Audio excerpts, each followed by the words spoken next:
Soon the dogs will howl like a god learning the word for light, and nothing will howl back. C. T. Salazar. Noah's nameless wife takes inventory. The Daily Grind, Chapter 210. James was ambushed by a flock of ravenous engineers as he was on his way to do something. He didn't really know what.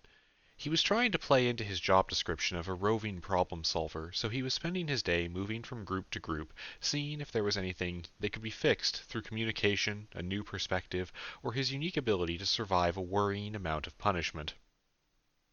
So far, he'd spent the morning mostly being a mediator between two of the ex-alchemists, who had wanted to just talk to some of the inhabitants that their actions had created.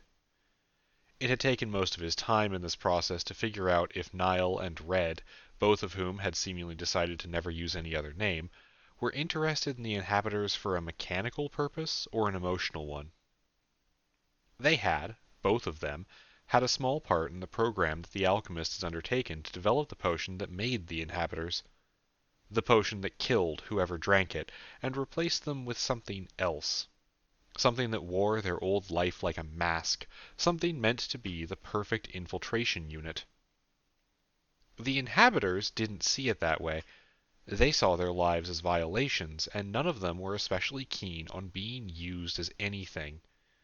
Not that the Order really knew what they would want to use them for anyway. It wasn't like they had a pressing need for assassins, and the inhabitants weren't that much more dangerous than a baseline human to begin with, short of being very hard to kill. So they lived around the lair, many of them having moved into the newly built apartments now that those were better set up, and they just sort of lived. Sometimes they participated, but they didn't really do much on their own. And the alchemists, well, they weren't prisoners exactly, but they were basically here to learn how to behave like members of a society that both had magic and didn't suck, and while no explicit threats were levied these days, it was made clear that they would not be allowed to leave if they were going to go back to hurting people. Nile was extremely bitter about it, especially the part where he lost all his money. Red didn't care as long as she got to do more actual alchemy, and with the Order procuring more and more of the sap they used, she was thrilled. But should there be a meeting set up between them and the inhabitants? That was the question James set out to answer that morning. Were they just looking to renew their old research, curious about what had happened at the end, looking for reconciliation with Colorado, their old colleague that was one of the people an inhabitor had destroyed and replaced? Were they just looking to apologize? The answer was somewhere in the middle of all of those. They wanted to talk. They just wanted to learn, really. Not altruistic, not selfish, they were just curious. James had talked to the inhabitants and gotten some mild interest from a few of them, and set up the meeting anyway. Then he and Zhu had helped Momo clean up her mess, where her and her apprentices had accidentally let loose a small infestation of factals in the basement. Momo said they were trying to train them to eat YouTube ads. James told her to get better containment, and try again until that worked. Then there was the engineer thing, which was still happening. "Guys, I'm on the way to a thing," James said, as Mars and Chavoy cornered him in a basement hallway. They weren't the only ones here. They'd hired a bunch of help from people that they'd gone to school with or knew from the internet, a sentence James would have found worrying if he weren't the kind of person who had several close friends that he had only ever talked to online and only knew by their screen names. "Can you make this quick? Wait, is this a space elevator thing? Please do not explain that to me. I don't understand it. I can't wrap my brain around it." "No, no, no, no. Well, I mean," Mars tilted his head towards Chavoy, "we could ask for funding, or—" "No!" she barked out, folding her arms. "Stay on task." Chavoy swatted down Mars's tangent. "James, we have something important we need to tell you about the Skulljacks." "I swear to Rufus, if you tell me about the memory issues on a forced loss of connection, I'm going to throw you into the sea," James replied, deadpan. Chavoy shook her head slowly. "No, you should have been told about that. No, we need to talk about the emotional bleed." James nodded. "Yeah, what about it?" "You know about it?" one of the new guys asked. "We thought we discovered it." I know a lot of things, though I appreciate you telling me, just in case I... Chavoy cut him off. I don't think you understand. Our tests with .mem files for even basic stuff, pure academic knowledge without haptic or motor data, still show a marked change in certain attitudes outside of the field being shared. She eyed James. You know about this. The words were somewhat accusatory this time. Chavoy, that's a massive reason to streamline the creation and use of .mem files. You get that, right? James asked slowly. The engineers shared an awkward look before Mars cleared his throat. Why? He asked. Because we want to live in a world where power is paired with responsibility, James answered, leaning against the concrete wall and trying not to fidget nervously as he answered.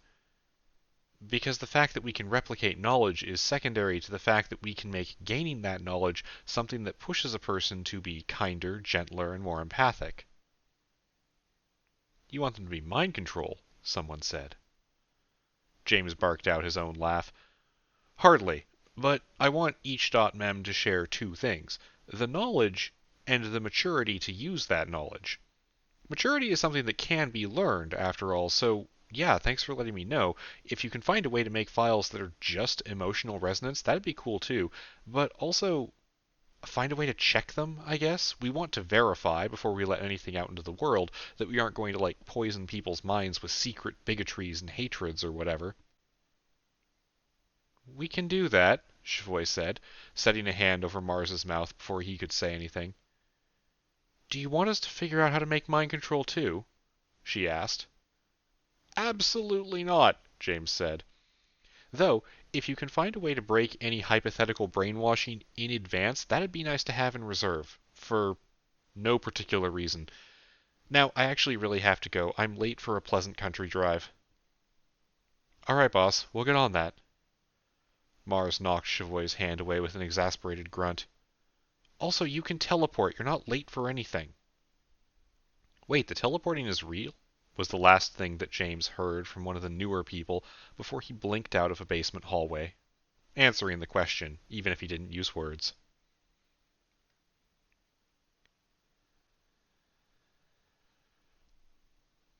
The engine of the old Crown Vic made for a low humming background noise that drowned everything else, but only a little bit.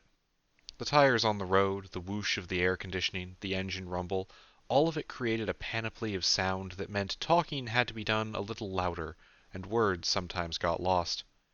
Well, that and the ear protection they all had in case they needed to go loud with their guns.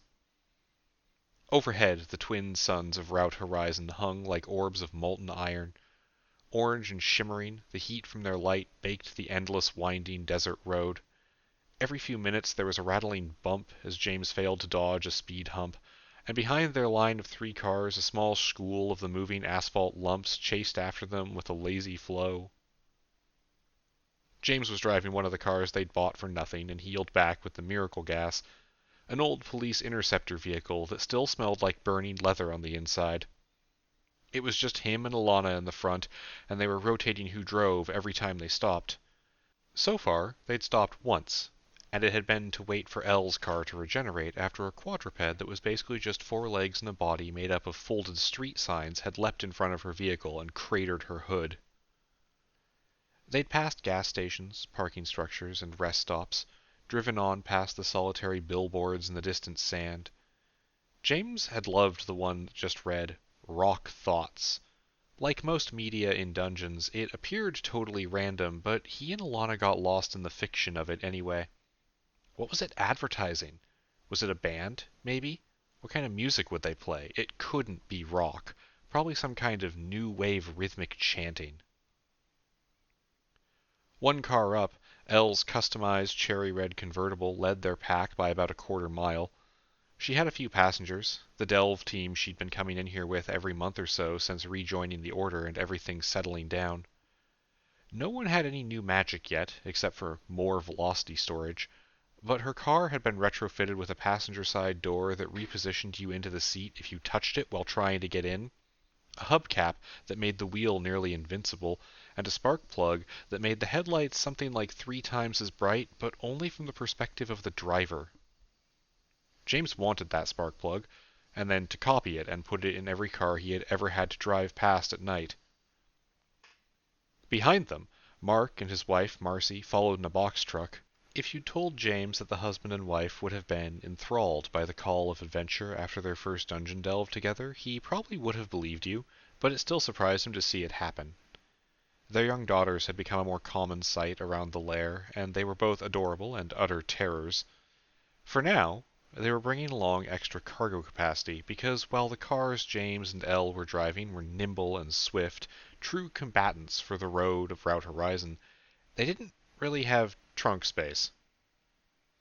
And right now, they were headed to somewhere that would hopefully need to make use of all that room. Route Horizon was odd. Its roads and buildings shifted and moved around a lot, but they discovered it wasn't some kind of abstract or metaphysical process. The roads physically moved around a lot. And that meant, once they realized how it was happening, and that there was a pattern to it, navigating became possible. Even more possible with navigators as a species and not just a role in the party. And there were several. Xiu was having a grand time, an orange spear of light flowing alongside the car, with two of his brethren from the vehicle up ahead. Elle had originally thought she had a way to sort of find her way through, even as things moved, and it technically worked, but it only worked because how the dungeon rearranged itself was a pattern.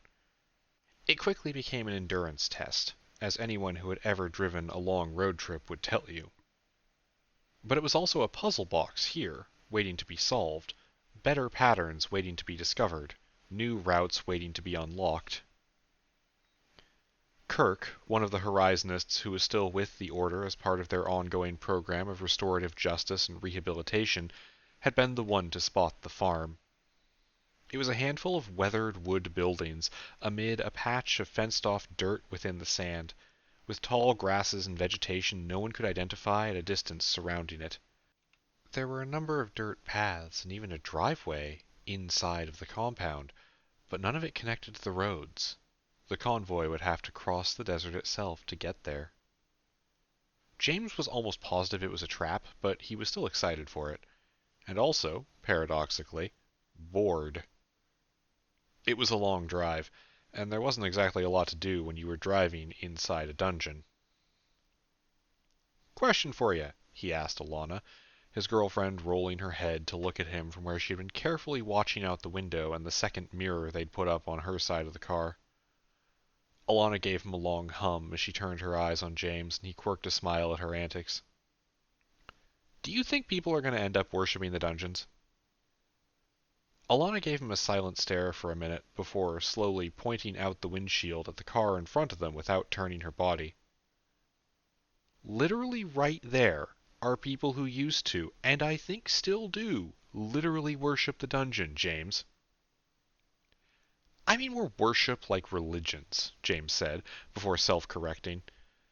"Okay, yeah, I'm aware it's also somewhat religious to them. Fine." He tried to escape Alana's disbelieving glare. "But I think Annette's still Catholic or something, right? But also, you know what I'm getting at, you butt. I mean, I wonder if this lifestyle is going to, over the course of generations, lead to a canon and mythos for the dungeons that presents itself in the form of ritual and in and out groups." James rolled his eyes as he double-checked his speed and eased off a bit to make sure they didn't close in on the lead car. Rear-ending somebody at high speed in a hostile environment didn't sound like his idea of a fun afternoon. "Is that better? Is that a better explanation?" he asked his love. Alana nodded, shifting back to her sentry watch out the window and adjusting the shoulder strap of her rifle.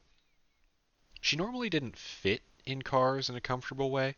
They just weren't built for people over a certain height, much less people over a certain height wearing body armor. But this one had legroom for her, and she loved it. "Much better," she said as she got herself situated.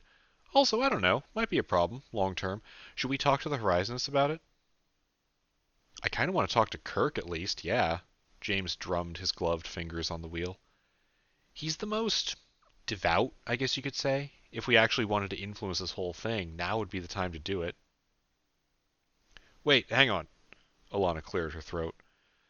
"To be clear on this, Do you want more dungeon religion or less dungeon religion? She asked him. Awkwardly clicking his tongue, James shot a side glance her way. I mean, I kind of just want less religion in general. I feel like it's gotten in the way of me being immortal, so I feel personally offended by its continued existing power structure, he admitted. But that includes dungeon cults, using the old term for cult, like cults to various gods. Also, did I tell you that when I was out with Max doing recruitment a day or two ago, we got yelled at by a group of parents accusing us of tempting their children to Satan?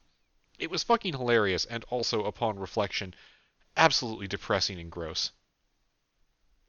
Ah, getting back to your high school roots, both in terms of the anti-theism and the getting yelled at by parents, Alana said in a joking voice.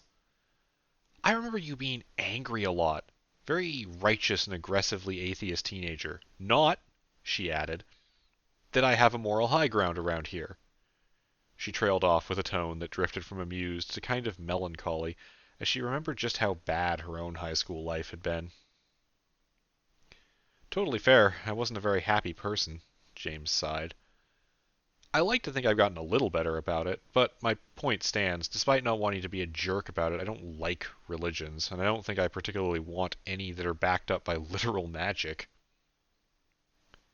There was a brief pause, and then Alana asked a question she had sort of had for a while. Is this just where religions came from? She asked. Dungeon magic as miracles, or whatever? Delvers as demigods? All our old monsters are just mob spawns? It's really tempting to just say that, yeah, James chuckled. But I kind of suspect that cannot possibly be true. Like, it just doesn't make sense on a timeline level. We've been doing this for a few years, and we've got multiple different species living outside the dungeon with us. Not to mention, we've seen attacks from dungeons before outside of their territory. There is no way they could have been around for thousands of years, and nothing weird leaked out. At the very least, there'd be some kind of miracle medicine or bizarre material science or weird species that accidentally got a stable population on Earth, right? Insulin, ferrofluid, platypus, Alana answered instantly. Wow, you just had those in the barrel ready to go, huh? Oh yeah, she nodded. Also, there's something glittering in the desert to our right. We're taking the next fork left. It should be fine. Radio the others, though, James said, and waited while Alana did so. But yeah, he continued, after she finished and confirmed they were going to veer off in a few minutes. He could see a rocky cliff coming up that would probably split the road in two. I feel actually really awkward about this because I want to just say, fuck it, none of this in my utopia, but also I know for a lot of people their faith and belief are deeply important.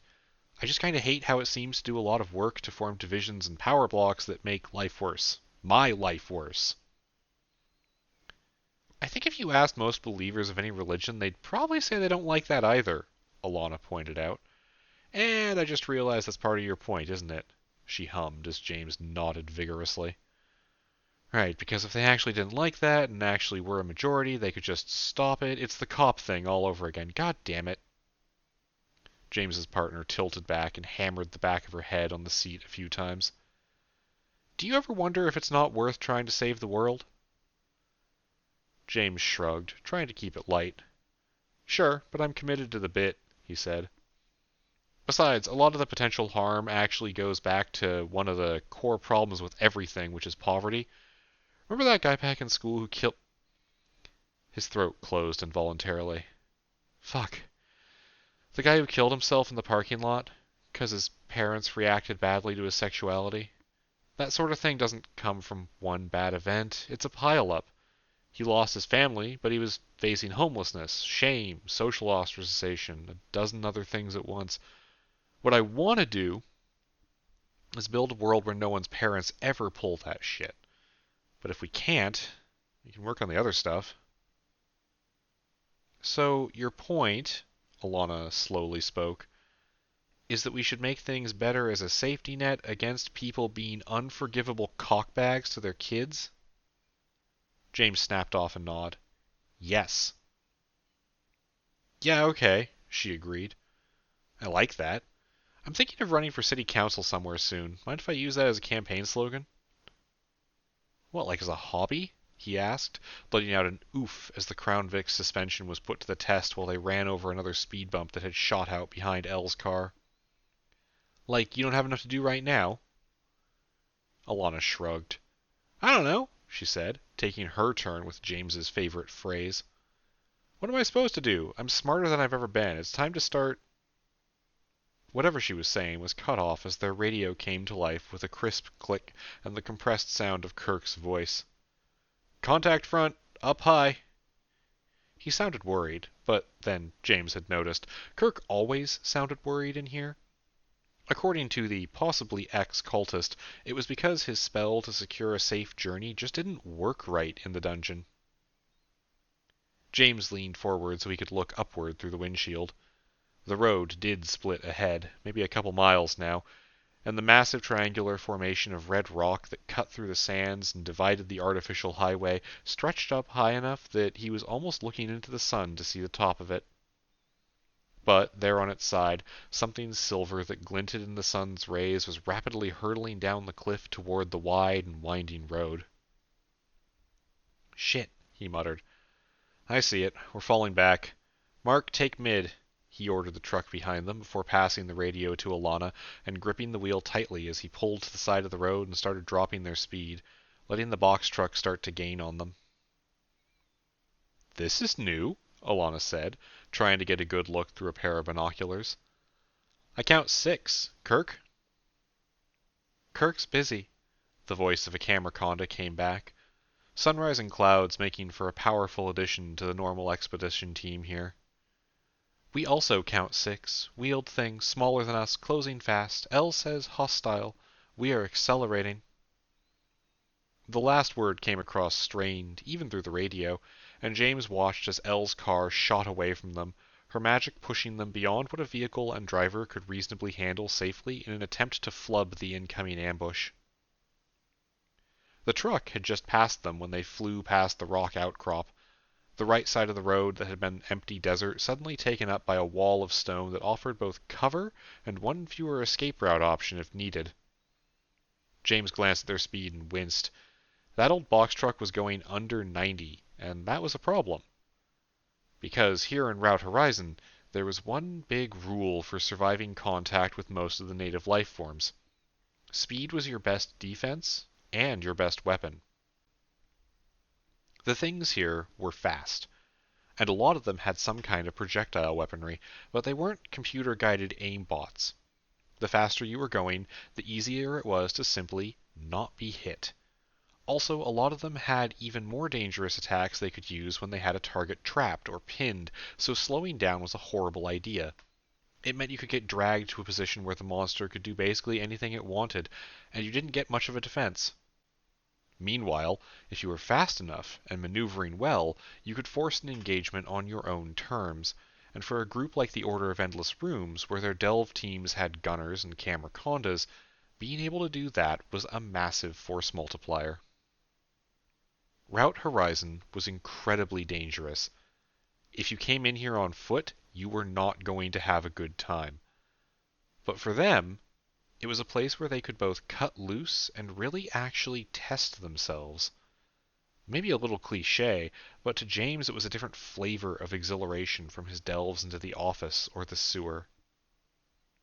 Shoo, line up a shot, James called to his navigator as he dropped back a few miles per hour behind the truck.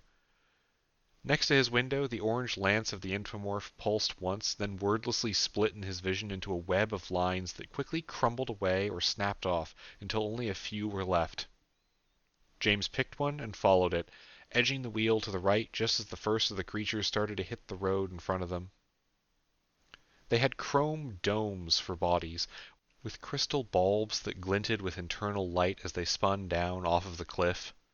8 feet across, with some kind of metal mechanism system around the edge of the domes. They had one massive wheel on their underside that kicked up plumes of stray sand and dirt as they touched down and shot off in pursuit of L's car. Well, some of them did. 2 of them, swerving back and forth in a helix pattern, drew up alongside the truck. And with where he had put their car, James got a good look at them as the mechanisms around their edge unfolded into a set of 8 multi-jointed legs, just as chrome as the rest of them. Then the one that was on their side locked its legs into position and started running with them. Well, it wasn't exactly running, James realized as a spray of asphalt scattered across his windshield. It was more like they were slapping the ground, adding to their speed with enough force to tear divots in the road, keeping up with the truck and using their legs to maneuver themselves closer. Over the radio, Marcy was yelling something about spiders. James didn't fully hear it, though, as Alana kicked her door open, locked it into the gunner position that they had built into the car, steadied her foot on the unfolded platform barely a foot over the road that was screaming by underneath them at 90 miles an hour, and started taking shots at the spider ahead of them. The sound of the explosive gunshots roaring alongside the rush of wind moving past the car, underlined by copper tings with every pull of the trigger. She was in the perfect position for clean shots, thanks to where Zhu had guided them, and after the first few bullets hit and sent shards of broken chrome and crystal scattering into the road, Alana stopped making ranging shots and started using bursts of fire to herd the spider thing off the truck before she hit the wheel enough that it more or less exploded in a spray of rubber and the creature's body tumbled into the rocks. James, realizing he was grinding his teeth, tried to relax his jaw. One down, but one more on the other side. "Maneuvering!" he yelled to Alana, and gave her a second to drop her rifle to its sling and grab hold of the car before he pulled on the wheel, crossing 3 empty lanes in about a second to put them on the other side of the truck, where the other creature had gotten some kind of grip on the front cab with 2 of its legs. The other legs weren't bothering to propel it anymore, they just bobbed lazily in the air while the wheeled form stole momentum from the large vehicle. It was absolutely trying to rip its way in to get at the driver, though, and Mark was seemingly uninterested in letting it do so. James saw the driver's side door slam open repeatedly, Mark's boot visible as he kicked the creature back. It loosened it enough that the chrome arachnid swung away for a small moment, and Alana decided to start shooting in that window. Then James heard her swear as she fumbled a reload, and one of her magazines vanished beneath them at high speed, just as the spider dropped its grip on the truck and spun back toward their own car. At these speeds, it didn't even have to accelerate toward them, just barely slow down and let James get closer in the blink of an eye. But he was forewarned from his navigator on where to dodge, and his reflexes were well beyond human at this point. James whipped the car to the right, choosing the direction that would push Alana into the vehicle if she lost her grip. Then he steadied out, eased a little more speed out of the car with an airy roar of the engine, and pulled a loop around the front of the spider that was working to regain speed with rapid explosive steps. He put 10 feet of distance between them and gave Alana a clear broadside on the creature.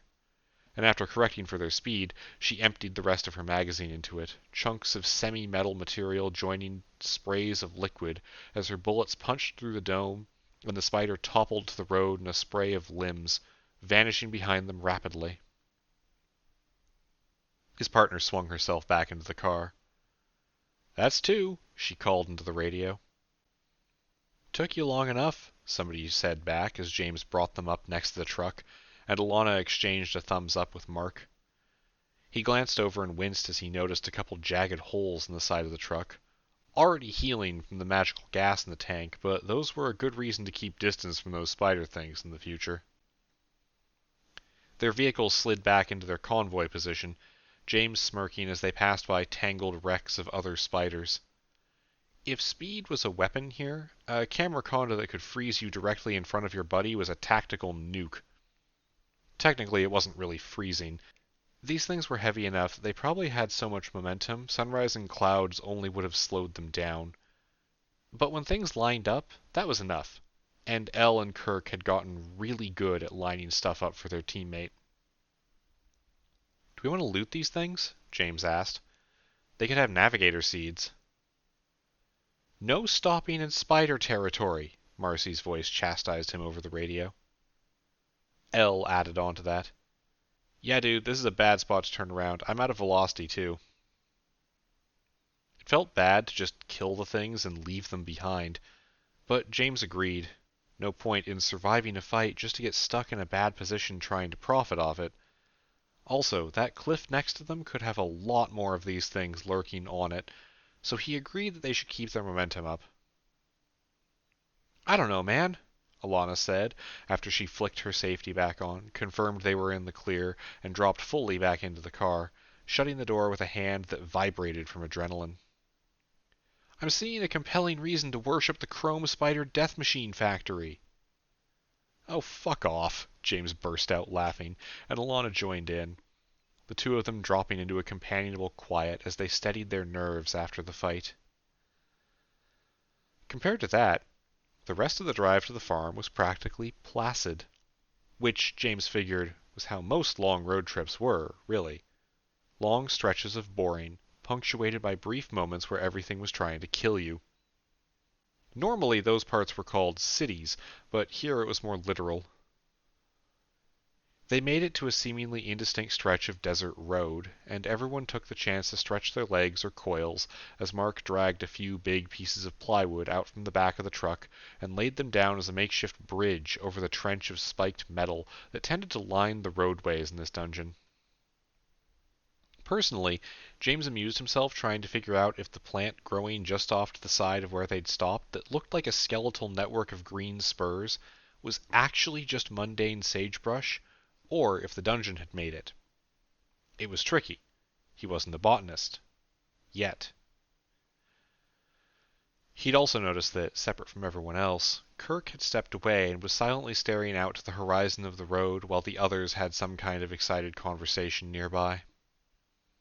James rose from his crouch next to the plant, dusted his hands off on his armored pants, and stepped over to the other man. Hey, he greeted Kirk simply. Oh, hi.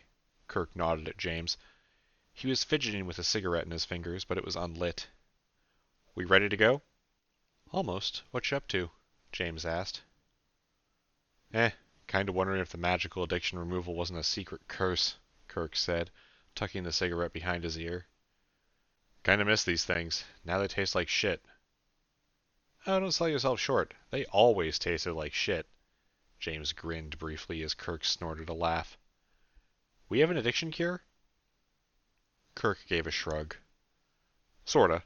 Finally got to do my first winter's climb trip a couple weeks ago. I picked up the book for that. James scrunched up his face at the incomplete answer, but he vaguely remembered seeing a Delve report that said they had a biology textbook from which they got a spell for this. Maybe. Wait, is this the one that replaces the addiction with needing more water? Yep, Kirk nodded. Now I'm thirsty all the time, and I can't enjoy smoking. I'm a tragic figure, me. Shaking his head and huffing out a laugh, James glanced over at the mid-40s ex-cultist. Well, maybe ex. He sighed and shook his head with a tiny motion. So how's this place treating you? He asked. Kirk was back to staring off toward the horizon, the dual suns overhead slowly cooking both of them, if not for the liberal pre-Delve application of sunscreen. Fantastic, he said simply. There's just so much here to see. Even with the place waking up. It's a wild ride to be here. Waking up as in becoming more active? James asked. Yep, though I think it's kind of literal. I've read all the stuff about dungeons you guys know, that we know, I guess. This one's the most talkative, by a mile. I'm just hoping to be here when it decides to open up and talk to us. Kirk smirked as he saw James's expression. Yeah, I know, he added. Still in the cult mindset, right? That's what you're thinking? The man gave an apologetic shrug. Seems weird to me that you're not. That anyone isn't. These are special places, my man. I don't get how anyone can be here and not feel that connection. James pursed his lips and tilted his head. Well, I can agree with that, he admitted. Can I be straight with you on something? He asked. You have at least 3 boyfriends, Kirk said with a snide tone, and then froze. Sorry, just realized that might be over the line. Been hanging out with Momo too much. It happens, and you're only technically wrong. Anyway, don't worry about that, because what I'm worried about is if the reverence for the dungeons and the route in particular is, Well, is it going to be a problem? He turned and faced Kirk directly, the other man not meeting his eyes. I mean long term, because the last time... Yeah, I know. Kirk sighed, a depressed noise that dragged on for a while. I know, okay? The old man was a fucking monster. A billion times worse than anything in here that just happened to be shaped like a spider, right? You don't want a repeat of that. It wasn't exactly what James was getting at, but it was close enough. Maybe it was a new worry for him. Nah, we won't be a problem, Kirk continued. I'm not reforming the faith. I'm just in love with the place. Since I'm stealing bad ideas from Momo today, spiritual, not religious. Is that... will that be okay? He asked, like he was worried that James was going to strand him in here or something for his beliefs. James gave an uncertain shrug, but when he started talking, he found the words he was looking for easily. Dude, you're talking about a personal philosophy based on appreciation for the world and love of discovery. That was never going to be a problem. He smiled in earnest and tapped Kirk's shoulder with a gloved fist. You're fine. Now come on. Mark's been done for a while and everyone's waiting on us. The next 20 minutes were far, far worse of an experience than a mildly awkward conversation. As their convoy carefully shifted over the spike pit ditches and onto the sand, the quality of the journey took a sharp downward turn. I hate this, Alana's voice rumbled along with the vibrations as they cut across the rocky dirt, their cars jerking and shaking with every bump. You think this is bad? James said with a wide grin as he twitched the wheel to take them around a tire-sized hole that Elle had just driven through. Elle's car is a convertible from the 90s. No suspension. We are so lucky we have the cop car. We should get more of these. This is great. Alana shared this factoid over the radio, and James spent the next 10 minutes of the drive laughing boisterously as Mark started inventing new swear words that his wife was okay with him using to describe the truck they were in. Eventually, though, they reached the farm. Elle and James split their cars and skirted the outside and its thin wire fence until they found a gap that led in. There was something off about the fence that no one wanted to test right now, so instead they drove over a dirt trail through a cornfield that was far bumpier than the open desert. Their passengers were on high alert, but nothing jumped them through the withered brown and yellow stalks of corn, the crop having baked to death under the eternal day of this place. Same thing when they got to the farmhouse. James and Alana went first. They were the most proficient at this, guns up and checking each other's blind spots in a practiced series of fluid motions. The old door, scraped white paint peeling off, had opened to let them into a simple two-story building that was either truly empty of life or had some very dedicated mimics in it. Dust covered the furniture, cabinets set empty with doors hanging on broken hinges, sinks dripped with regular spurts of brown water that pooled in their basins. The building wasn't derelict or falling apart, but it certainly felt like this was a place that no one had been in for a long, long time. The barn was mostly the same, except for the tractor, which had been split into 1,000 pieces, each of them pinned against the far wall like a dissected frog. Faded green and yellow paint mixed with oiled internal components, gears, chains, belts, and electronics, all of it splayed out like an angry god had dismissively slapped a vehicle that had offended them. "All right, so," Kirk had said when they'd cleared the barn and taken time to approach the scene, "I feel like your litmus test should be, if someone wants to worship at that altar," he pointed to the slab of dull gray metal sitting at the foot of the display, "then you should worry about whether or not it's a problem. Because that's fucking creepy." "It's not creepy, it's a part." Elle's grin was wide and wild as she inched forward. "You guys sure there's nothing here? This whole place is empty?" "Not that we could find, and the life here isn't exactly stealthy," Alana shrugged. Sunrise and Clouds gave a bobbing nod. "Yes, but I will sit back here and watch just in case." "Okay, I'm going to touch it," Elle said. James held his breath. but nothing bad happened when she poked it. Nothing good happened either. Then Elle took the time to read the etched words on the altar that detailed what the part was and how it worked. An odometer that gave the car an extra 20% fuel efficiency. Nothing world-shattering, but still something neat. "Why is this place here?" Mark had asked as they'd all collectively scoured the farmhouse. "It's just an empty building in the middle of nowhere. Why build this?" Ah, the eternal question about why dungeons do anything. James nodded appreciatively as he found a half-burned, folded road map in a kitchen drawer. Short answer? We have no idea. Longer answer? Well, we have a pretty solid theory with a little confirmation that dungeons actually have to provide challenges to people. The nature of what counts as a challenge seems a little flexible, but, well, we had to get here, right? That's kind of tricky, but it's not fight for your life tricky. He stopped and leaned on the counter in a plume of dust, turning to face Mark. So, maybe it's easy enough for the dungeon to build places like this, and it gives it a little bit of its bizarre metaphysical nutrient supply without it ever having to spawn new creatures or rewards all the time? Like, it just sits here basically photosynthesizing? I'm not actually telling you this is the answer, I'm guessing. Mark grunted as he yanked a stuck cabinet open in a spray of splinters. "We need some experts for this. No offense." "Mild offense taken." James held a hand to his chest. "I'm the closest thing to a dungeon expert we've ever seen."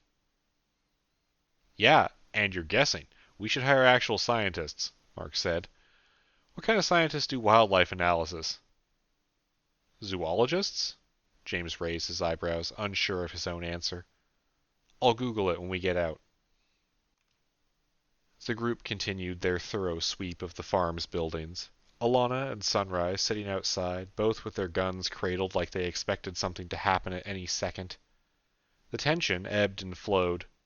They'd get used to the barn being empty, and then something would creak or some dust would fall, and everyone would be on edge for the next few minutes until it was quiet again.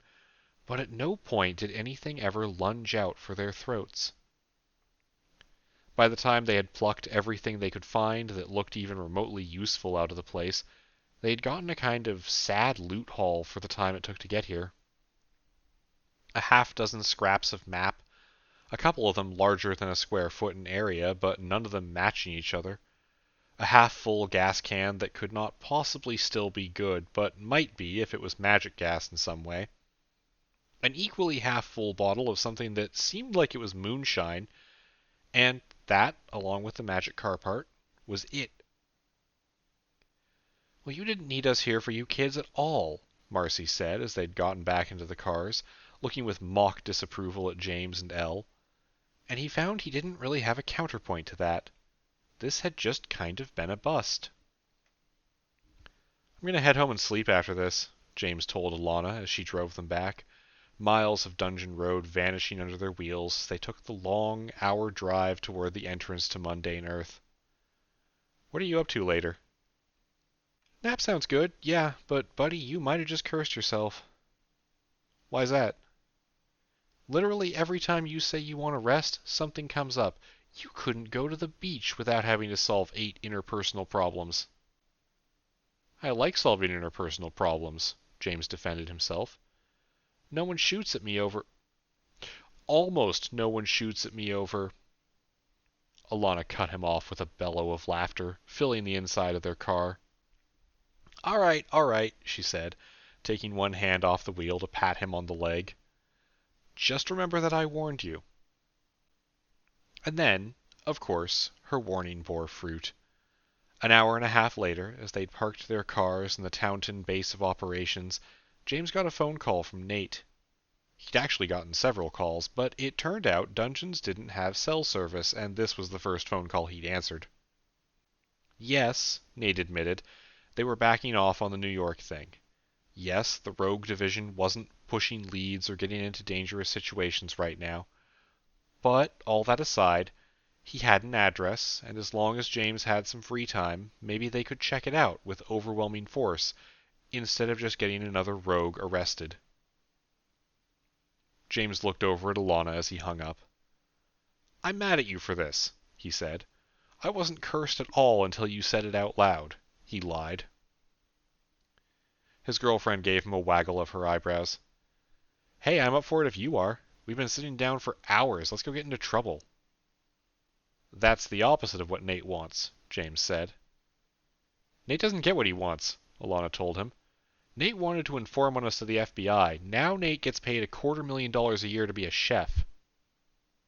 Is that actually what we pay him? Shit, we're gonna go bankrupt.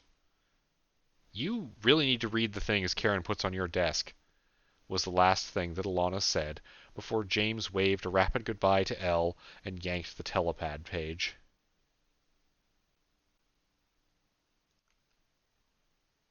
When they got back to the lair, James found Nate in the above-ground back room that was part refurbished warehouse, part public meeting space, part briefing and planning area, and part maker space. James, in his head, just called it the briefing warehouse, and he saw no reason to change that as he entered to find Nate nodding something that was being relayed to him from the solid green shape of an authority hovering just over his shoulder. In a technical sense, Nate was exactly the same guy James had seen running a barbecue on the beach a few days ago. But gone was the gruff satisfaction of handing out food and poking at a grill in a way that James was certain didn't do anything, the apron and black cloth skull cap missing. In place of that man was someone who radiated a feeling of stilled danger, who stood over a table covered in the blueprints of an apartment complex, staring down at them like he could burn a hole in reality by glaring hard enough. Just walked in. Any changes? Nate was saying as James approached. Alana had split off from him when they'd gotten back, and Ju was napping inside his heart, so for now it was just him that nodded at Nate, and then to Sarah, Alex, and a guy he'd never seen before who were also present. Nate kept talking. A half-dozen people were hanging nearby, seated at desks or tables, but not doing anything except attentively watching the central operation. Okay, hold position there. We'll send you a problem. He looked up at James. Good, you're here. Ah, hang on, James grinned as he folded his arms. Am I the problem? Is that how... Yes, Nate cut him off, and James faltered as his casual banter was destroyed by rapid, no-nonsense professionalism. Make this quick. We've been investigating the situation in New York against your express orders. There was a slight pause. Yeah, I know. James looked around. Did anyone think I'd be upset about this? Nate, I didn't give orders. Holy shit. I just said we should take it from a different angle. There was actually a whole lot that James wanted to say here. He'd been thinking a lot about the responsibility to solve problems, and the relative visibility of problems on a global scale, about how the Order's access to teleportation meant they were far less limited than a lot of other people, but paradoxically, that they were going to see more problems they could solve, and that he was terrified they'd stretch themselves far too thin well before they were ready. About how it really did feel like there was a difference between issues that were background noise, issues that were distant, and things that were problems that did manage to wander their way directly into the Order's line of fire. Good, Nate nodded simply, cutting off any chance James had to talk about this. He shot a glance at Sarah, who gave him a knowing smile and a silent promise that she'd listen to him ramble later. We've located what we think is an active bolt hole for our killers, or, if not them, someone with similar anti-meme ability. 2 rogues on stakeout right now, but they're not going in yet. Because you want to make this a problem for someone else, James said, catching on. And that's where you come in, Nate confirmed with a smile that did not touch his eyes. And also why Sarah and the others are here. He passed James an earpiece while Sarah tapped the book she had on the table with a cover like a shifting dark starfield. You go, kick in the door, turn the trap on whoever shows up. And when I get shot at? James was only asking as a formality. He'd been shot at enough that it was becoming normal for him, and wasn't that terrifying. Nate slid a plastic bin across to James, with a series of shield bracers in it. All charged, all set to different calibers. James started pulling out the copper and bone accessories and finding places for them on his arms. He was already wearing one under his armor, and it took a little effort to get another 3 on in a way that was even close to comfortable. "Is it possible to trigger these separately?" he asked. "Yeah, but don't," Alex answered him. "It takes a lot of focus, so only switch if you need to, because once you do, you're probably switching all of them." She gave James an appraising look, eyeing his Delver armor before looking around and finding a coat to toss him. "Here, be a little less conspicuous until the problem starts." Nate passed him a mostly used-up telepad and cell phone. "Address ready to go. Wi-Fi hotspot on here so you can connect with your Skulljack. Order spooky email address has a half-dozen swords and guns in it you can download if you need. Drink this." He handed James a labeled exercise potion. "So you're fresh. Alex and her team are your backup if this escalates. The building is mostly empty. We'll have rogues watching the approaches. Don't be afraid to make a mess. You ready?" "Fuck, give me a second." James almost laughed at how abrupt it was as he downed the potion and felt the soothing sensation begin to flow through his limbs, especially his sore legs. "Okay, Wi-Fi, shields, email, empty building." James took a deep breath and realized he might not be ready. He might actually be super nervous. His heart was hammering against his chest, his hands shaking lightly. He double-checked his gear, clenching his hands into fists to try to bleed off some of the nerves as he figured out how to get the P90 he still had slung across his front to sit partly concealed by the coat that Alex had given him. It had kind of snuck up on him. This wasn't a sudden struggle for survival, this was something else. This was walking into a dangerous situation on purpose, and James was pretty sure he'd flinch at every loud noise during it. But then he remembered that the people they were after were closer to monsters than half the things in the dungeons, and he loved walking into the dangerous situations in dungeons. "Give him a second," Sarah said as James closed his eyes and nodded to himself. Then he opened them again. "Okay," he said calmly. "I'm good. Let's go mess up someone's day." He reached out and tore a page, and a few seconds later, to those watching, he was gone. Somewhere else. Then they established a connection, and got audio and visual through James's Skulljack and phone. Nate went back to talking to the other rogues on site, and Alex went to check up with the follow-up team. And Sarah watched the screen they had set up, trying not to let anyone see the gnawing fear in her own heart.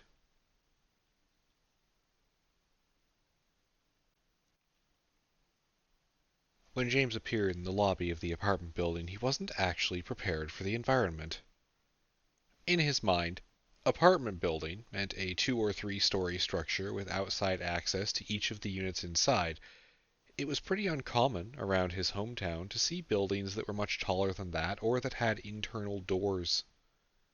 This one was much larger, though Nate had told him the floor, so he wasn't too surprised that the elevator's readout showed the building as having 14 stories.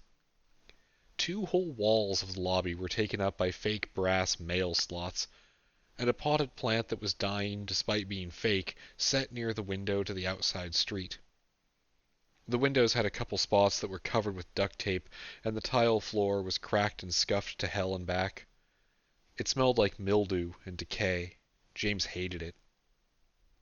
He also refused to take the elevator, so he started on the stairs, walking at a calm pace as he answered the incoming call from Nate and started streaming his ocular feed. He was in no hurry. He also got looped in on the call with the other 2 rogues nearby, and had to bite back an angry comment when he learned that one of them was Yin. That girl had too many broken bones to be back in the field after only a few days. Of course, the Order did have a cure for broken bones in the form of a couple different purple orbs, but still, he'd rather that she just took a fucking break. The layout of the building made itself more or less known when James took the time to walk one of the floors. The elevator was part of a central column with 3 other studio apartments packed around it, 1 door facing each direction, and then larger units on the outside, with stairwells on 2 sides of the building. It wasn't a perfect square, and there were actually 2 hallways down the middle, with a second clump of studio apartments forming a second middle area. Maintenance closets and trash chutes dotted the halls as well.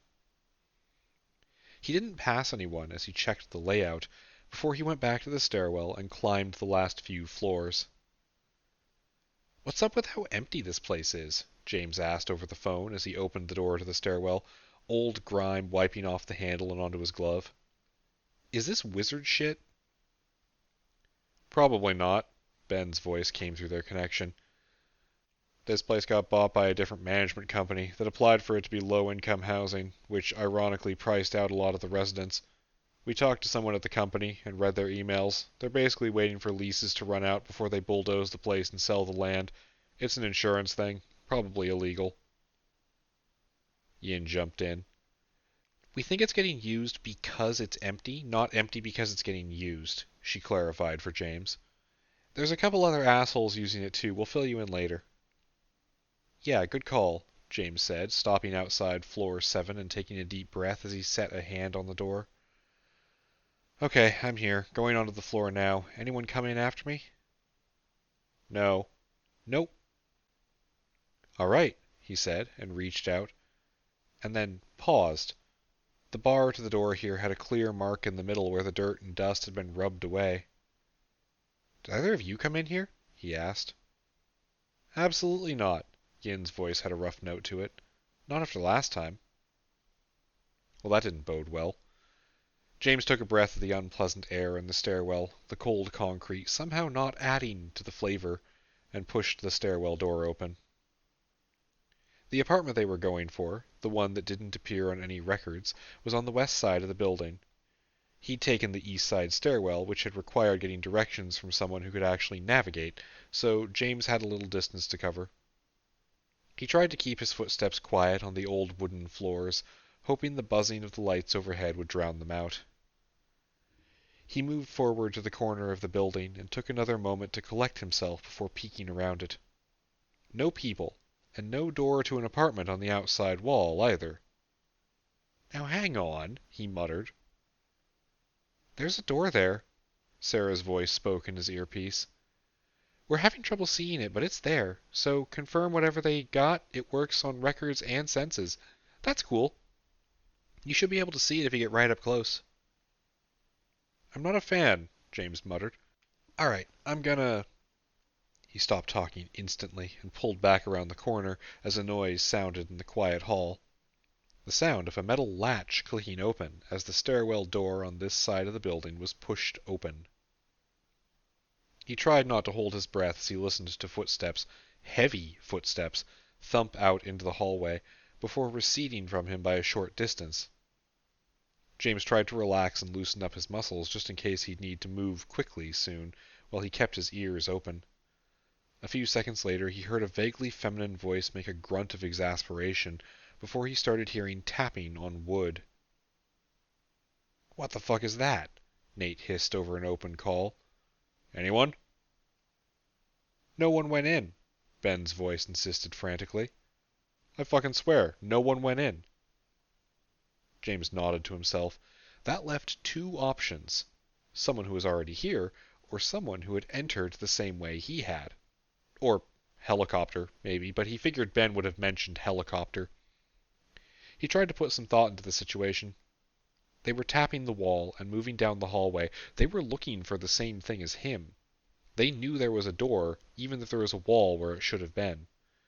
If this was a trap, it wasn't a very good one, where the single person you sent to spring the trap couldn't find the right apartment. So he made a choice, and casually stepped out around the corner. The woman who was tapping at the wall didn't notice him right away. She was busy rapping a gauntleted knuckle on the wall every 2 steps as she paced down the hallway, and was about halfway down from where the door should be. She had dirty blonde hair in a kind of short, spiky style around her head, bright eyes sunken back in a face with more than a few scars on it, and a dull, gray plate mail covering most of her body in a way that made her look like a walking tank. It said something about James's life that this was familiar. He didn't untense, but he let a word slip out just out of surprise. "Camille?" he asked, confused. The woman's head snapped around to face him, and James realized he had made a mistake. The face was the same, the armor was the same, though more intact than he'd last seen it. But this was not, could not be the woman he had met and fought alongside. But he had no doubt that this one was also a daughter of the last line of defense, and also, and this was important, a massive threat to his immediate odds of survival. The fact that she looked as confused as him did not seem to help much, especially when her hand dipped rapidly to her belt and she unhooked the 3-foot-long bladed mace that was hanging there. Oh, fuck! James' hand flung his coat wide as he ducked into a crouch and reached for his rifle. In his ear, Sarah started singing, and he felt the connection from the addict's magic form between them and the network of others, a half-dozen traits suddenly pouring into him. He shoved the modifications his purple orbs made to his mind to their utmost limits, and did his best to let the agility of his sewer lesson do its work properly. And it was barely enough. Not Camille took 3 thundering steps toward James, her mace flicking out into her hand in a grip that kept it just inside the narrow walls around them. She covered 30 feet between them in seconds, and James had only barely gotten his gun up when she was right there and swinging at his head like she was playing t-ball. He ducked, feeling the metal swing past with force enough to rustle his hair in the breeze, and turned the duck into a forward roll, working to put some distance between them. The armored woman wasn't exactly off balance, though, and as James tried to slip past her on the floor, she pivoted and nailed him in the flank with a plated kick. He felt the air rush out of him as he slid away, slamming into the wall opposite the blank space where there should have been an apartment door, so hard that dust and a chunk of plaster rained down from the ceiling. That had, James knew, been the closest thing to a glancing blow she'd be throwing around, and if his bones weren't supernaturally durable, he was positive he would have lost a few ribs there. They were now well past the line where this could be resolved peacefully. James rolled out, away from the wall, as the woman strode toward him, brought his bullpup rifle up in the steadiest one-handed grip he could, and started unloading on her. He'd come from Route Horizon, so the bullets they were using were the kind that were meant to shred engine blocks, which made James actually more than a little pissed off when the first half of his magazine that he poured into her ricocheted off her armor and into the walls and floor. He tried to shift his aim up to her exposed face, but a sudden burst of orange light from Zhu was enough warning for him to drop his gun and slap his hands against the floor, pushing himself back as the woman lunged forward faster than she should have been able to, her mace going straight through the old wood of the flooring and exposing the insulation and wiring below. James followed the path Zhu set for him, pulling on a lot of balance from his length through Sarah so he could rapidly roll sideways and pop back to his feet. His foot slid back to where he was against the empty wall, and one hand grabbed his hanging rifle and sprayed shots across the hallway while he tried to come up with a plan. In his head, he heard Nate yelling a negative at Alex, but it was in the background to Sarah's soft voice singing to him. The connection method she had, borrowing from one of the others in her web of relationships, actually helping him focus quite a bit. But he had only a second before the woman was back on him, pressing the attack. She came at him with an uppercut of her weapon that smashed James's gun so hard it flipped out of his hands and over his back, the strap pulling on him as the rifle slammed into his body. She twisted, armored shoulders moving with intense strength to stop the overwhelming momentum of her swing as she reversed its direction and brought it back down straight at James's head. He didn't just sit there and get killed, though. Instead, he ignored Zhu's dodge recommendation and stepped into her personal space. When the woman snarled at him and tried to kick out, James grabbed her leg under one arm, wrapped his hands under her knee, and pirouetted to the side.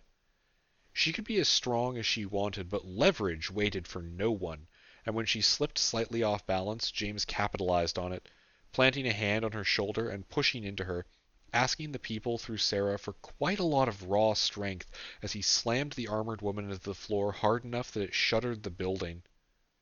He also narrowly resisted the urge to yell "Judo" at her as he did so, and felt he should win an award for the restraint that he was showing. The thing that wasn't Camille dropped her mace and tried to grab him, the metal clanging to the floor, But James wasn't interested in having his bones snapped by someone who was obviously empowered. Instead, he turned the slam into a roll and not a pin, continuing down the hall away from her. She did manage to grab his arm and wrench it in a way that could have snapped the elbow of a human that couldn't bend their elbow past what was natural, but she let go and that didn't seem to have done anything. Which was good, because if she'd kept going, it definitely would have done something.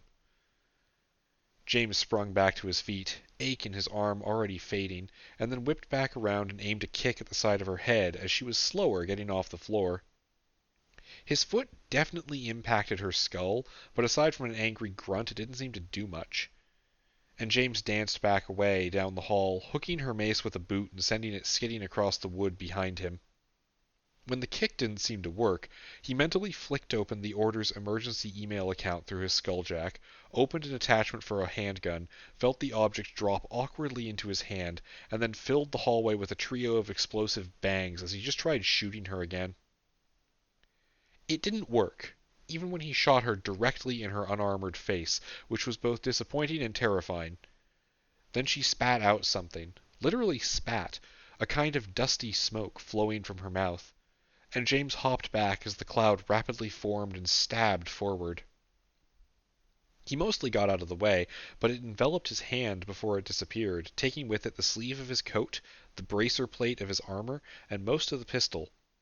Also, a lot of his confidence that he was actually going to win this fight. He tried to keep breathing, pushing away as best he could the urge from his adrenaline to do something stupid. "Okay, so we've both had a minute to—" James began to speak. He barely got a chance to start sassing her as she got her back to her feet, mace appearing back in her hand. James resisted the urge to swear as she closed in, but he was at least starting to feel actually confident that she couldn't kill him out of nowhere. He hadn't even had to set his shield bracers to getting hit by a fucking mace in the year 2022, and he absolutely could have if he wanted to. Then he had a stupid idea. He pressed himself against a specific part of the wall, and then dodged her next incoming swing at just the right moment, and let her smash through into the room they were both looking for. The door was occluded, sure, but she was putting structural holes in things with that stick of hers, and James was absolutely right that an ancient apartment door was not going to stand up to that level of violence. Not Camille's swing shattered the deadbolt of the door that was now blatantly visible, and had been the whole time, a spray of asbestos dust and wood splinters scattering in her wake. And she actually paused, and looked at the door like she was uncertain what to do about this new development. James didn't pause, though. His blood was on fire, and he had no expectation of negotiating with this woman right now. She had tried not just to kill him, but hit him so hard it would delete his Facebook account, and he wasn't going to take her hesitation as anything other than a chance to end the fight. A hand that gripped with the strength of too much adrenaline wrapped around the hilt of his trusty hatchet, yanked it out of the clip against his back as he felt the rifle bounce against his spine, and brought it around in an arc of a swing with every erg of force he could muster. The woman noticed at the last second, getting her arm up between her face and his blade. The axe blade punched into her armor with a screech of tearing metal, and James felt the impact rattle and vibrate up his arm. But he still rapidly yanked it out and made for another strike. The Camille jerked to the side, and he corrected, the axe slamming into the haft of her mace as she brought it up, and for a brief window James put his enemy on the defensive. His swings were empowered by a half-dozen sources of force and speed, and he was legitimately annoyed this was working when bullets didn't, but he didn't care right now. He stepped back from their clash, not wanting to waste strength to try to match her. Both of them stood, on either side of the open door, James breathing as calmly as he could manage, the armored woman taking rapid inhalations as they sized each other up. She looked down at her wrist, and the rip in her metal plate armor, then back up at James. Then she opened her mouth to talk, and he briefly considered shooting her again before she started speaking. "I misjudged," she said, and James froze as he heard Camille's voice come out of her mouth. "Which pillar's child are you?" she asked. James? Nate's voice cut into his ear, and he felt a lot of the strength he was getting from Sarah's connection song disperse rapidly, leaving him woozy. Don't you fucking mouth off to her. Keep her talking. James nodded, swallowing another mouthful of sass as he tried to make it look like he was dropping his murder mode on purpose. An understandable mistake, he said, trying to channel the inner part of him that secretly wanted to talk like a character in a high fantasy novel all the fucking time.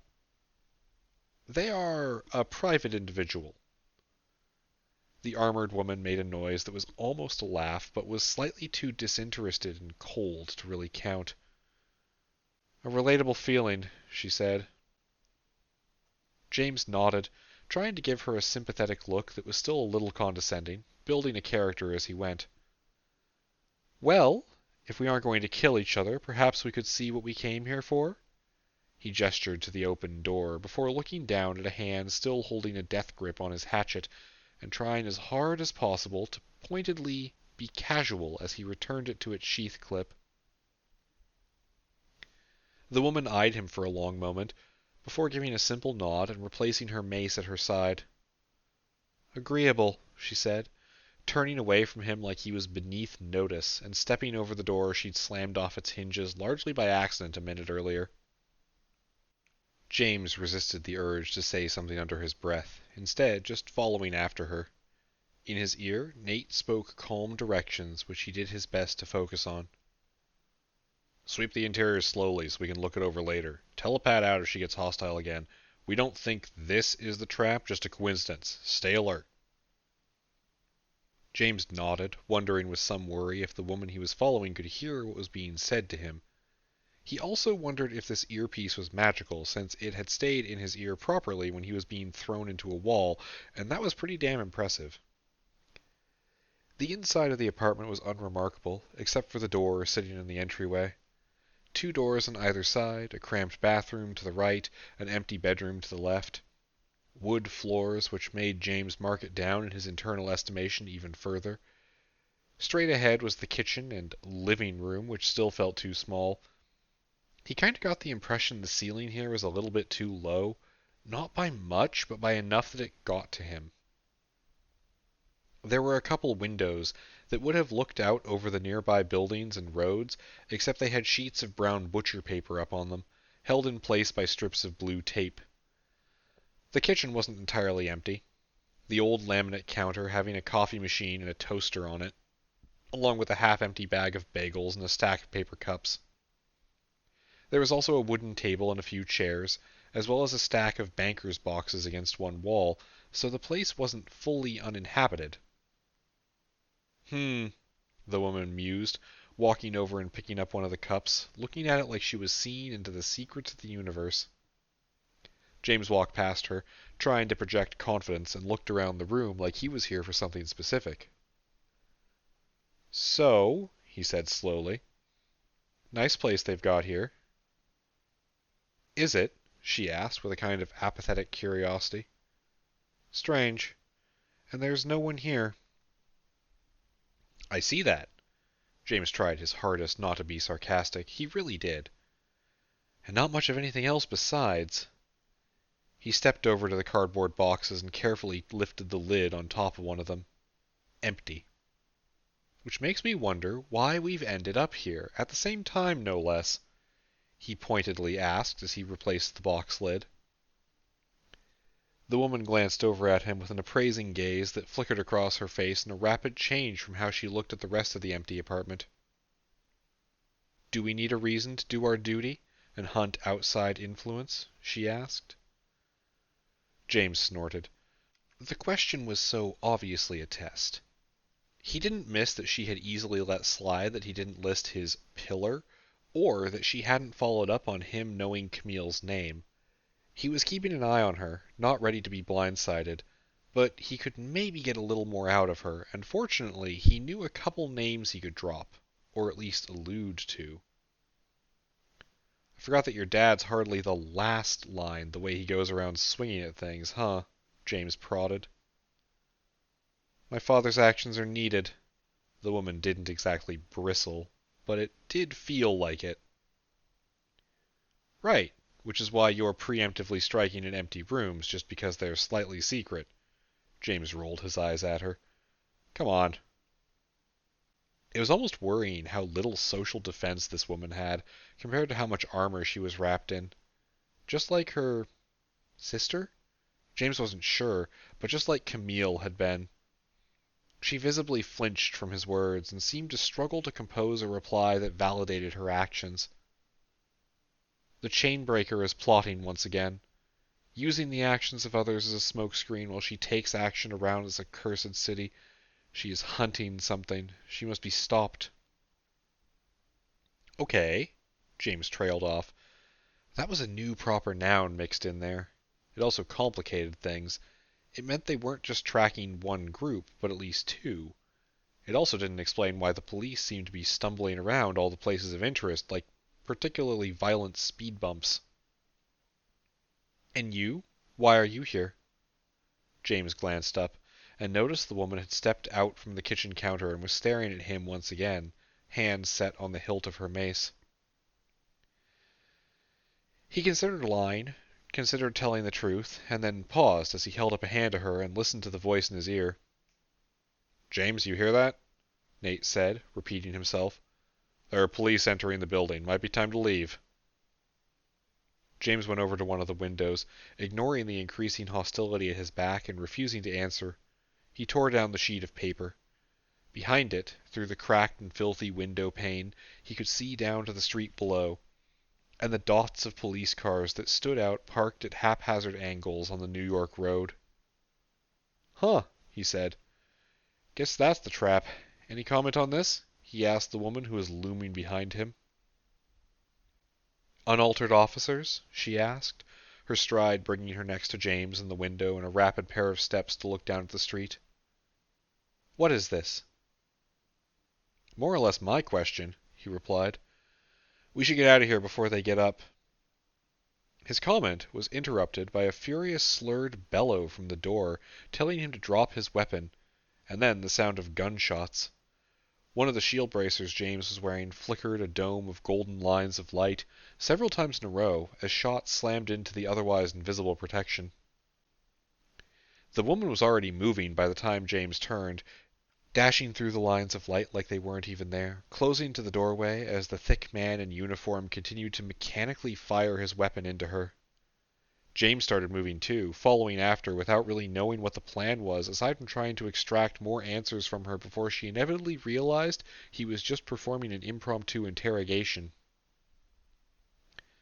Then she slammed her mace down in an abbreviated overhead swing in the cramped hallway, smashing into the cop's collarbone with a wet spray of gore and the snapping of bone, the man's gun clattering to the wooden floor as he folded into the ground. She kicked him away like he was a piece of rubbish she'd taken offense to, body spinning out into the hallway to slam into the same wall she'd kicked James into 5 minutes ago, blood leaving a splat mark on the wall and beginning to pool under the man's lifeless eyes as he stared up with a shocked expression. Oh, fuck, James heard someone gasp from through his earpiece, and he agreed, feeling nausea creeping up his throat. Ah!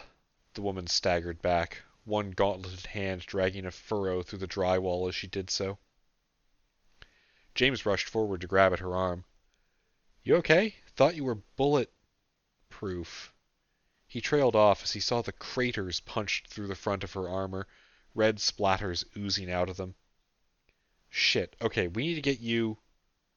The ding of the elevator was loud as a church bell in the otherwise quiet hall. The woman's gauntleted hand wrapped around James's forearm, squeezing hard enough to bring a sharp pain to him. He winced, but didn't pull back. This didn't feel like an attack. Long, she grunted out as she tried to speak with bullets in her chest. This is betrayal. Not from me, though, so let go, James ordered her sternly. You want to get out of here? He asked. Fuck no, Nate's voice came through loud and clear. The woman gasped breath. Yes, help me, she demanded, still arrogant, even while she was bleeding, possibly to death. Then let go of me, James said, and this time she did. His hand dipped into the pouch on his armor where his emergency telepad was stored. "All right," he said, and then considered saying a dozen different things. Questions, quips, anything. But instead he just stepped backward and tore the telepad. In the basement of the lair, James reappeared, slightly out of breath with a disconnected phone call from a system that didn't know how to handle someone crossing 3,000 miles in the blink of an eye. But otherwise he was intact and alone. He sprinted upstairs and into the briefing warehouse where the others were still tracking the rogues in the area who were following events on site. A lot of the people, the ones Sarah was linked to, were looking dizzy or exhausted, and James gave them all an appreciative nod, which many met with small smiles and nods of their own. "Good call," Nate told him with his own affirming nod. And James knew he was probably right, but still, it didn't feel good, leaving someone to die like that. Even someone who had legitimately just tried to kill him repeatedly, who he could not risk bringing back to the lair. He felt slightly less bad when Ben told them later that the woman had jumped out of the 7th floor of the building, landed on the person she had carried with her as a cushion, and limped away at high speed. Injured, but not dead. James still felt bad for leaving her, but it did change the math a little bit.